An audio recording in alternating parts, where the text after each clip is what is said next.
there are just so many deck profiles that we have to double up on these concepts. So the first list we're going to be looking at is, in fact, Buster Blader. This got 5th place in an LLDS. This is the local legend duel series out of Europe.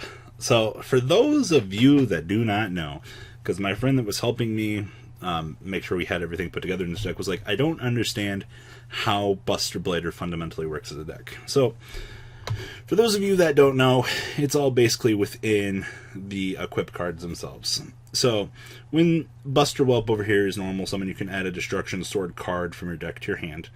And then you can use the following effects per turn. So you contribute this card, special summon 1 Buster Blader from your hand or graveyard. And if this card is in your graveyard, you control Buster Blader, you can discard 1 Destruction Sword, special summon this card. Okay?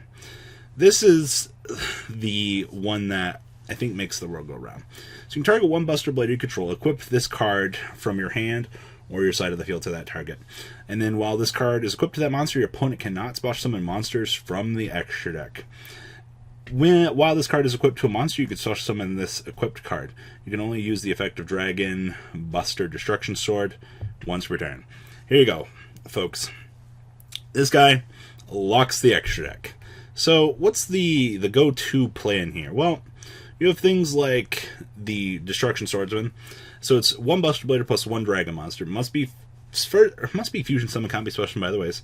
Gains 1,000 attack and defense for each dragon type monster your opponent controls or is in their graveyard. Change all dragon type monsters on the field to defense mode. Also, dragon type monsters in your opponent's possession cannot activate their effects. If this card attacks a defensive monster, you get to inflict trample. So basically, you're going to try to shit out this guy and equip on the big sword. Now, we've also got something in here called Buster Dragon. All monsters your opponent controls become dragon. Once per turn, if you do not control Buster Blader, you can target 1 Buster Blader in your graveyard, special summon it. And once per turn during your opponent's turn, target 1 Buster Blader you control, equip 1 Destruction Sword monster from your graveyard. This is a quick effect. So, don't you guys love degenerate concepts?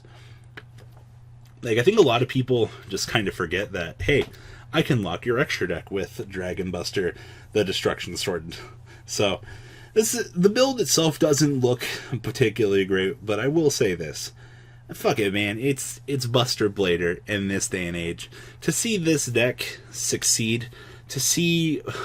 It warms my heart. Now, this deck doesn't have a side deck. For whatever reason, you can build your own, you can adjust things. I mean, hell, this deck's playing fucking Magic Cylinder in it. So, we have triple copy of Buster Blader himself. 1 copy of Buster Blader, the Destruction Sword Master. This guy becomes Buster Blader while in the field or in the graveyard. If a monster your opponent controls is destroyed by battle card effect and sends to the graveyard, target 1 of the destroyed monsters and equip it to this card. Once per turn, so monster you control and is equipped to this card in the graveyard, destroy all monsters your opponent controls of the same type. Cheers. And then, of course, 3 little Buster Whelp to search for our friend, the Dragon Buster. Now, this deck is playing... Oh, where is it? Oh, yes, DNA Surgery. Activate by declaring 1 monster type. All face monsters in the field become that type. So I can go Electric Virus, steal your shit. That's a cute little 2-card combo. We have 1 Robot, the Destruction Sword, equipped to Buster Blader. While this card is equipped to a monster spell trap, cards that are already face up on your opponent's side of the field cannot activate their effects. And then, of course, we have the Wizard. While equipped to the monster, monsters in your opponent's graveyard cannot activate their effects. It's almost like you create a super floodgate monster. We have 1 Dark Hole, 1 Destruction Swordsman Fusion. This is your fusion spell card. 1 Monster Reborn, 2 MST, 1 Geki, triple Scapegoat. Traps, 2 Bottomless Trap Hole, 1 the Destruction Sword Flash, control a fusion monster, this Buster Blader, banish all monsters your opponent controls. And when a card effect activates that targets a Buster Blader you control, you banish this card from your graveyard to negate that effect. Pretty goddamn good. Then we have 2 Destruction Swordsman Memories. Discard 1 Destruction Swordsman card, so summon 1 Buster Blader from your deck, and banish this card from your graveyard to fusion summon. Pretty good. Honestly. Like, this deck has good support. It's a very, very, very good tier 3 deck, I feel. 2 copies of DNA Surgery, 2 Drowning, 1 Magic Cylinder, 2 Mirror Force, 2 the Prologue, send 1 Destruction Swordsman and 1 Buster Blader monster from your deck to the graveyard, except for, you know, this card. So summon 1 Buster Blader from your extra deck or graveyard, but destroy during the end phase of the next turn. Banish this card from your graveyard. Buster Blader, you control can't be destroyed by battle card effects. And then we have 2 Solemn Strikes. And then the extra deck, we have 1 Proxy, 1 Misses, 1 Spider, 1 Phoenix, 1 Decode, 1 Big Eye, 1 Scarlight, 1 Red Dragon, 1 Hot Red Dragon, triple Buster Dragon, and triple of the Buster Blader fusion himself. Now, like I said, I love this deck. I think it's a cool concept, but for the most part, it's still Buster Blader. It's got its own flaws, and you know, not every deck can be perfect. But you know what? I will say this deck sure as hell can try to be perfect. And I respect that about this deck. If I was going into an event and I wanted to play something fun, I would go to this or Morphtronics, honestly. Just because, you know, like I said, at the end of the day, this is a cool concept, and it's one of those decks that we have the existing support. We know that it's there. It just takes a legend, actually, to step up to the plate, try the deck, get their feet wet, and see if they will have success. Because that's what this style of tournament series is all about. Stepping up to the plate with something cool and innovative and trying to win with it. And the last list I have for you guys today is 40 cards Sky Striker Infernoid. Ha. You guys remember the last time we tried to work with this deck? I think a lot of people just kind of threw the deck to the wayside. They were like, oh no, the Diabolsis stuff is out.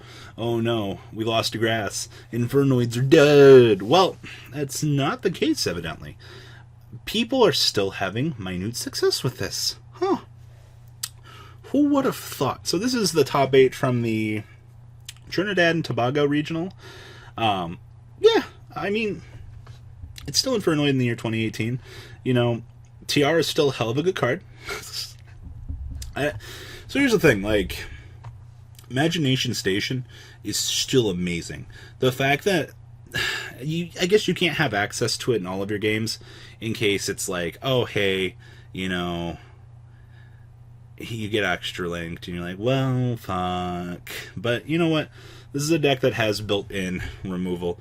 Void Feast is still fucking good. Honestly, there's a concept to be had here. So anyway, we have 2 copies of Ash Blossom, 2 copies of Effect Failure, 1 Atondal, triple Dankatron, 2 Deviati, 2 Harmodic, 2 Anaku, 1 Patrulli, 1 Sagette, 1, 2, 3 Gamma, 1 Driver, and 2 Seismites.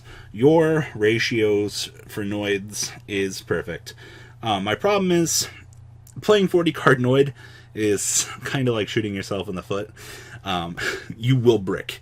There is no ifs, ands, or buts about this. That's kind of why Grass was good. It created infinite resource pools for you to have access to the deck, but unfortunately, sometimes you're going to dead draw all these. I mean, the good part is they can fuel off of your own goddamn hand, but at the end of the day, like, it's not great. And then for spells, we have 1 for 1, triple Hornet Drones, 1 Widow Anchor, triple Engage, 1 Upstart, 2 Void Imagination, 2 Ripple Void Banishment. Definitely interesting to see only 2 Imagination Station main decked, but I definitely feel like he probably rotates out the Upstart Goblin depending on the matchup, just to make sure that we can get to the other end of Imagination Station. Remember, this is a card that can only really be used going second, and the shitty fucking part about this is if you get fucking U-linked out of the game, what the fuck are you going to do? Nothing, that's for sure. And then we have 2 copies of Evenly Matched, 2 Void Feast. 2 Void Feast, I guess, is fine. He's definitely cut back on just the amount of Void cards that he has going for him in the deck. So I feel like there might be a conflict at some point, just depending on when things come up. But he had success with it, so it definitely worked out. And then the extra deck down here, we have 1 little Doolittle Chimera, 1 Link Kuribo, 1 Hayate, 1 Shizuku, 2 Kargari, 1 Borreload, 1 Boral Sword, 1 Phoenix, 1 Cerberus, 1 Unicron, 1 Omega, 2 Nistis, and 1 Tiara. In the side deck, there it is. There's Inspector Border again.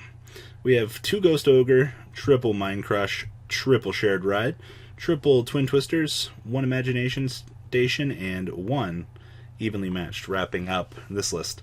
Like I said, if you want to mess around with another concept before Sky Strikers die on a horrible fire, evidently Sky Striker cards have become so generic, you can fucking play them in anything and have success. This right here is the epitome of success. Literally. Combine anything and anything into one toil and trouble, and you will have success. That's all that this is about. So guys, this is all I have for this slew of regional lists. Please leave a comment down below. Tell me what you guys think about this in the LLDS Buster Blader list. And until next time, guys, peace out. The ride never ends, guys. Make sure you enable those notifications to get the latest videos that are being posted on this channel. Make sure you guys check out VanCole40 for my Cardfight Vanguard channel. And join me and House of Champions on the Zodiac Duelist TV Twitch stream. We'll be interacting with our audiences. And please check out No Limit Gaming and LGTCG.com for the cheapest trading cards on the market. Thanks for watching, guys, and please have a good day.